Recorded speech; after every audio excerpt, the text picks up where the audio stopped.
দিনের আলো ফুরিয়ে রাত নেমেছে, কিন্তু এই শীতে প্রচন্ড ঠান্ডার মাঝেও ধানমন্ডি লেকের আশপাশ তরুণদের হাসি, আড্ডা আর কোলাহলে মুখর। কেউ হাঁটছে, কেউ গল্পে মগ্ন, আবার কেউ নিজের মতো করে সময় কাটাচ্ছেন। শীতের কাপড় পরে তারা ফিটফাট থাকলেও সেখানে থাকা ভবঘুরেরা আগুন জ্বালিয়ে শীতের সঙ্গে লড়াই করছে টিকে থাকার জন্য। তবে এই শীতের রাতে খুবই অসহায় অবস্থায় রয়েছে সেখানে থাকা কুকুরের ছানাগুলো। একদিকে খাবারের অভাব, অন্যদিকে হাড় কাঁপানো ঠান্ডা। এই দুয়ের সঙ্গে লড়াই করে বেঁচে থাকার চেষ্টা করছে প্রাণীগুলো। তাদের এই কষ্ট কমাতে এগিয়ে এসেছেন অনেক প্রাণী প্রেমিক। তাদেরই একজন ফেসবুক গ্রুপ ভয়েসলেস লাইভস বাংলাদেশের প্রতিষ্ঠাতা রুকসাত হক।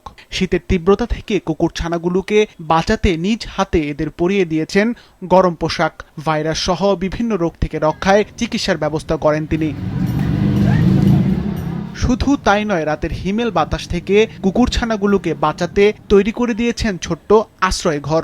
প্রাণীদের প্রতি নিখাদ ভালোবাসা থেকে এমন করেছেন বলে জানান তিনি। একটি মা কুকুর বাচ্চা দিয়েছিল, 8টা বাচ্চা, তো প্রকৃতির নিয়মে 2টা মারা গেছে এবং তারপর অ্যাক্সিডেন্ট করে মারা গেছে।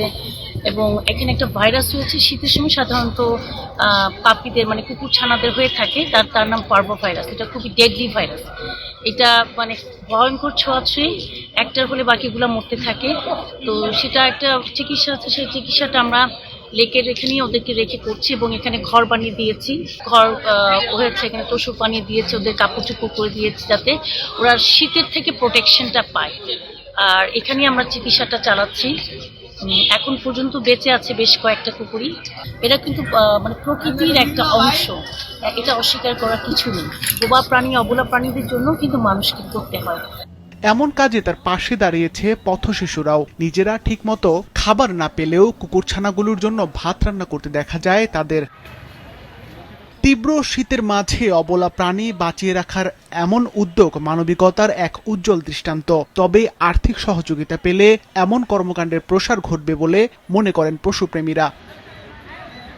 সিফাত রহমান, মাছরাঙা, নিউজ ডেস্ক।